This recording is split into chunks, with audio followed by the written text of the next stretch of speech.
ပရိသတ်ကောင်မလေးတွေကိုဟိုတယ်ခေါ်ပြီးစားပဲကြီးလုပ်နေတဲ့အောင်စပူအဖွဲ့ကချစ်စန်းရဲ့အကြောင်းစစ်သူကောင်မလေးကဖွင့်ချလာခဲ့ပရိသတ်ကြီးအောင်စပူအဖွဲ့ရဲ့အဆိုတော်ချစ်စန်းအကြောင်းကတော့ဆိုရှယ်မှာပွဲထနေတာပဲနော်အောင်စပူအဖွဲ့ထဲမှာဒီလိုမျိုးစရိုက်နဲ့ချစ်စန်းကြီးကမထင်ထားရဘူးနော်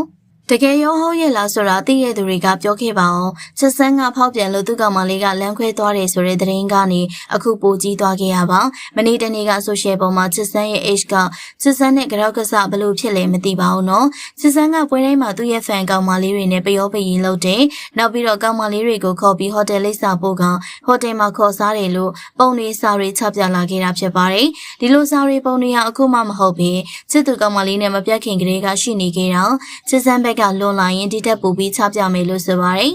နောက်ပြီးတော့ကောင်မလေးကိုကိုထိလက်ရောက်လှုပ်ထားတဲ့အသွေးထွက်တန်ယိုပုံနေပါကောင်မလေးဖြစ်သူကချပြလာခဲ့ရပါပရိသတ်တွေမယုံမှဆိုလို့မော်လမြိုင်မှာအခုကပြနေစဉ်ဖန်ကဲလေးကိုခေါ်ပြီးဘေးဟိုတယ်မှာကအစပြောနိုင်နေအဲ့ဒီဖန်ကဲလေးကိုကြိုတင်အခန်းယူခိုင်းထားပြီးမှပွဲပြီးမှချစ်စန်းကသွားတယ်လို့ရေးသားထားတာဖြစ်ပါတယ်တကယ်လားအမှန်လားဆိုတာကတော့သူတို့ပြောလာတဲ့ Messenger